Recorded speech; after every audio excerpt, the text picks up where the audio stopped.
మొదటి అంశం ఏంటంటే ఈ కరువు వచ్చింది. మన కాంగ్రెస్ నాయకులు ఎన్ని రోజులు మాట్లాడలేదు, ఇప్పుడే ఎందుకు మాట్లాడుతున్నారు అని కూడా చర్చ జరిగింది. 2.5 ఏళ్ళు అయింది కదా, మాట్లాడలేదు అని కూడా అన్నారు. ఇప్పుడే ఎందుకు ఇంత చర్చనీయాంశం అవుతుందంటే కాళేశ్వరం యొక్క నీళ్లు అనేది ఇప్పుడు అత్యవసరం అయింది. కాబట్టి మనం అడుగుతున్నది ఏంటంటే వాటిని ఏ మేరకు నీళ్ళని లిఫ్ట్ చేసే అవకాశం ఉంది అనేటువంటిది మనం పరిశీలన చేయమని అడుగుతాం. అవకాశం ఉందా లేదా, నీళ్ళని లిఫ్ట్ చేసేటువంటి అవకాశం లేదు అసలు అనేటువంటిది వాళ్ళు చెప్తున్నారు. మేము చూసిన తర్వాత అనిపించింది ఏంటంటే మేడిగడ్డ దగ్గర ఒక్క గేటు కూడా మూయకుండానే మనము నీళ్ళని లిఫ్ట్ చేసే అవకాశం ఉంది. ఇప్పుడు నిన్న కొద్దిమంది ఇంజనీర్లతో వాళ్ళు మాట్లాడించి కొన్ని పేపర్లలో రాయించినటువంటి దాంట్లో వచ్చింది ఏంటంటే ఇంత తక్కువ నీళ్లు ఉంటే లిఫ్ట్ చేసే అవకాశం లేదు, ఒకవేళ లిఫ్ట్ చేస్తే మోటార్లు పాడైపోయేటువంటి అవకాశం ఉంది అనేటువంటిది వాళ్ళ ఆర్గ్యుమెంట్ పెట్టారు. మేము చూసినప్పుడు మేము వెళ్ళి అక్కడ Kannepalli pump house, Lakshmi pump house ఏదైతుందో ఆ పంప్ హౌస్ దగ్గర చూసినప్పుడు మనము మోటార్లని ఆన్ చేస్తే నీళ్లు లిఫ్ట్ చేసే అవకాశం ఉంది. 95.2 ఉంది అంటే మేము వెళ్ళి చూసినప్పుడు. 93.5 వరకు ఉంటే లిఫ్ట్ స్టార్ట్ చేయొచ్చు. ఇప్పుడు 95 పైన ఉంది కాబట్టి మనము స్టార్ట్ చేయొచ్చు.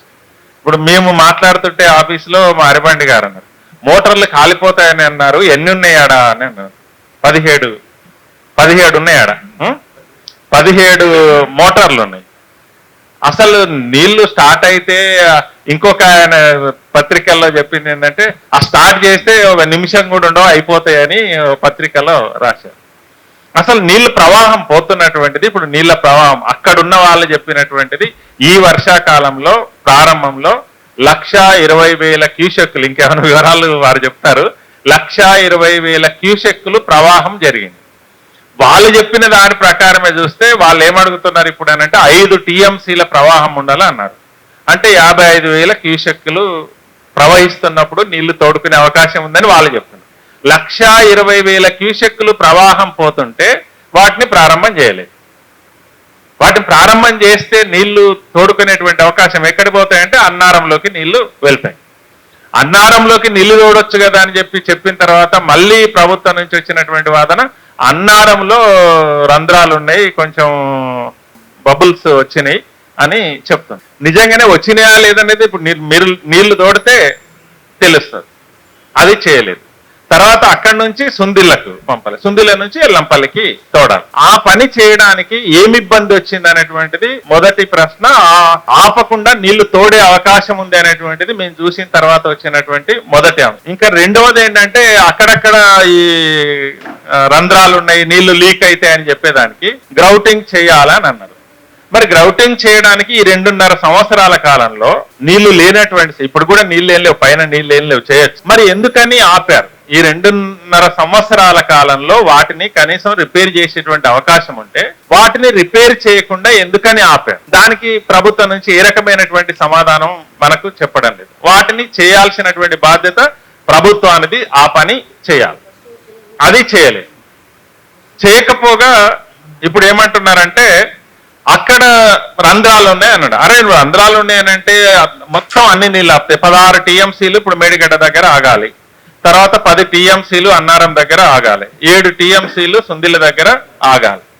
ఇన్ని ఆపకు. ఇప్పుడు చాలా మంది చెప్తున్నా ఇన్ని ఆపొద్దు, నువ్వు 2 టీఎంసీలు 3 టీఎంసీలు పెట్టి లిఫ్ట్ చేసే అవకాశం ఉండదు. ఎల్లంపల్లికి వెళ్ళిన తర్వాత మొత్తం నీళ్ళన్నీ ఇంకా పాతదే. అక్కడ ఎల్లంపల్లి నుంచి మిడిమానేరుకి వస్తాయి, అక్కడ నుంచి అనంత సాగర్కి వస్తాయి, తర్వాత మనకు మల్లన్న సాగర్కి వస్తాయి, కొండపోచమ్మకి వస్తాయి. వీటన్నిటినీ చివరి దాకా నీళ్లు తీసుకొచ్చుకునేటువంటి అవకాశం ఉంటది.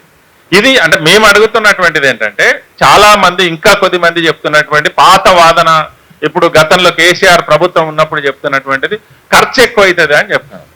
అరే నీళ్లు ఇప్పుడు కేవలం వ్యవసాయమే కాదు, ఇప్పుడు మన రైతు సంఘాలు ప్రజా సంఘాలను కేవలం వ్యవసాయానికి మాత్రమే కాదు. చాలా మంది అనుకుంటున్నారు కేవలం వ్యవసాయం ఒకటే కాదు, వ్యవసాయానికి కొంత ఇబ్బంది ఉంటది. కానీ ఇప్పుడు సుదర్శన్ గారు చెప్పారు తాగునీళ్ళకి ఇబ్బంది వచ్చింది. ఇప్పుడు హైదరాబాద్ తాగడానికి నీళ్లకు ఇబ్బంది ఉంటది. ఈ తాగునీటి పరిస్థితి ఏంటి?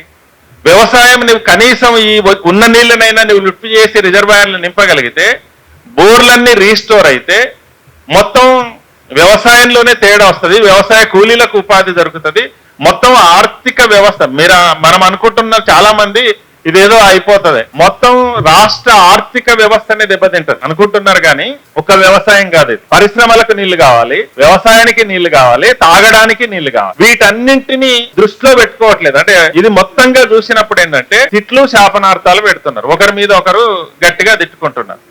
అంటే మీకు అవగాహన లేదు, టీఎంసీలు తెలియదు, క్యూసెక్కులు తెలియదు అని ఒకరి మీద ఒకరు మాట్లాడతారు. మనం అడుగుతుంది ఏంటంటే ఇది ఒకరి మీద ఒకరు వాదనలు చేసుకొని లేదా పొలిటికల్ గా ఎవరిది పై చేయి అవుతుంది అనేటువంటి దానికంటే ఈ రాష్ట్ర ప్రయోజనాలే దాన్ని దృష్టిలో పెట్టుకొని మాట్లాడు. ఇంకొక మాట ఏంటంటే 1,00,000 కోట్లు ఖర్చు అయింది, 1,00,000 కోట్లు ఖర్చు అయింది అనేటువంటి వాదన జరుగుతుంది. మొత్తం 3 రిజర్వాయర్లకు కలిపి 21,000 కోట్ల చిల్లర ఖర్చు అయింది, మొత్తం 22,000 కోట్లు అనుకో. ఆ 22,000 కోట్లు అనేటువంటిది అక్కడి వరకు ఆ 3 రిజర్వాయర్లకు ఖర్చు అయినటువంటి ఖర్చు. మిగతాదంతా యాజ్ ఈజ్ ఇప్పుడు తుమ్మిడియాటి నుంచి నీళ్లు తోయినా సేమ్ మళ్ళీ ఎల్లంపల్లికి పోయాల్సినటువంటిది. రెండవది ఏంటంటే దీంట్లో మనము ఇప్పుడు కేసీఆర్ గారి ఇంటి నుంచో లేదా రేవంత్ రెడ్డి గారి ఇంటి నుంచో ఖర్చు పెట్టినటువంటి డబ్బులు కాదు, ఇవి ప్రజల డబ్బులు, మన రాష్ట్రానికి సంబంధించినటువంటి డబ్బులు. రాష్ట్రానికి సంబంధించినటువంటి కొన్ని వేల కోట్ల రూపాయలు ఖర్చు పెట్టినటువంటి సందర్భంలో వాటిని వృధా చేయాల్సినటువంటి అవసరం లేదు. అంటే ఇప్పుడు ఈ 2.5 సంవత్సరాల కాలంలో పెట్టినటువంటి డబ్బులు వాటికి వడ్డీ కడుతున్నాం, వాయిదాలు కడుతున్నాం, కానీ వాటన్నిటిని వృధాగా పడేసేటువంటి బాధ్యత ఎవరిచ్చారు? అంటే ఆ రకమైనటువంటిది వృధా చేసేటువంటి ప్రజల డబ్బులు, ప్రభుత్వం డబ్బులు, దాన్ని వృధా చేసేటువంటిది కూడా సరైనటువంటిది కాదు. ఈ రకంగా ప్రజాధనాన్ని దుర్వినియోగం చేయడం అయితే ఒక మాటలో చెప్పాలని. అందుకని ఇవేవో వాదనలు కోసం కాకుండా వాస్తవంగా ఈరోజు ఈ రాష్ట్రాన్ని, రాష్ట్ర ప్రయోజనాల్ని కాపాడాల్సినటువంటి బాధ్యత ప్రభుత్వాల మీద ఉంది.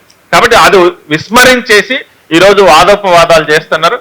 సాధ్యాసాధ్యాలు ఏమైనా ఉన్నాయా లేవా అనేటువంటి దాన్ని పరిశీలన ఏ మేరకు వీలైతే ఆ మేరకు పరిశీలన చేసి దీన్ని అధిగమించాల్సినటువంటి బాధ్యత ప్రభుత్వం మీద ఉంది అనేటువంటిదే మనం భావిస్తున్నాం.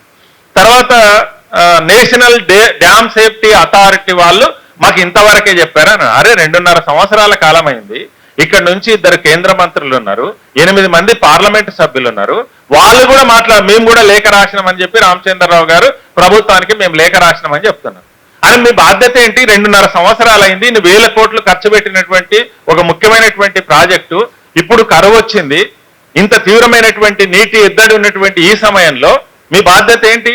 నేషనల్ డ్యామ్ సేఫ్టీ అథారిటీ వాళ్ళు ప్రాథమికంగా 1 రోజులో పరిశీలన చేసి హడావుడిగా ఒక రిపోర్ట్ ఇచ్చేసి ఇంకా వెళ్ళిపోతే అసలు ఇన్ని రోజుల కాలంలో ఏం చేయదలుచుకున్నారు, మీరు ఏం చేయమంటారు అనేటువంటిది వాళ్ళ మీద ఒత్తిడి చేసి కూడా అక్కడ నుంచి పర్మిషన్ తీసుకొని రావాల్సినటువంటి బాధ్యత ఇక్కడ ఉండేటువంటి బీజేపీది. వాళ్ళు కూడా మేము ప్రారంభించమన్నాం, నీళ్లు తోడమన్నాం అని చెప్పి వదిలేస్తాం.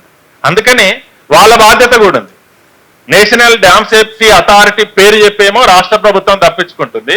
ఇక వాళ్ళ మీద ఏ రకమైనటువంటి ఒత్తిడి చేయకుండా వదిలేస్తున్నటువంటి పరిస్థితులలో మన రాష్ట్ర ప్రభుత్వం ఉంది. ఇక నీళ్లు దోడుకోవడమే సాధ్యం కాదు అనేటువంటి దాన్ని చెప్పేసి చేతులు దులుపుకునే దానికోసం ప్రయత్నం చేస్తుంది. అందుకని ప్రత్యక్షంగా చూస్తే మంచిది అనేటువంటి ఉద్దేశంతోనే మేము వెళ్ళాం. ఖచ్చితంగా నీళ్లు తోడుకునేటువంటి అవకాశం ఉంటుంది. ఏ ఒక్క వర్షం వచ్చినా, ఇప్పుడు అక్కడ మహారాష్ట్ర ప్రాంతంలో కురిసినటువంటి వర్షాల వల్ల నీళ్లు వస్తుంది, దాన్ని దృష్టిలో పెట్టుకొని నీళ్లు దోడేదానికోసం ప్రయత్నం చేయాలనేటువంటిదే మా విజ్ఞప్తి. అందుకనే మిగిలిన వారు చాలా నిపుణులు, చాలా ప్రారంభం నుంచి ఉన్నారు, వారి అభిప్రాయాలు కూడా విన్న తర్వాత మనందరి అభిప్రాయాలు కూడా తీసుకొని ప్రభుత్వానికి ఒక రిప్రజెంటేషన్ చేద్దాం, ముఖ్యమంత్రి గారికి, ఇరిగేషన్ శాఖ మంత్రికి.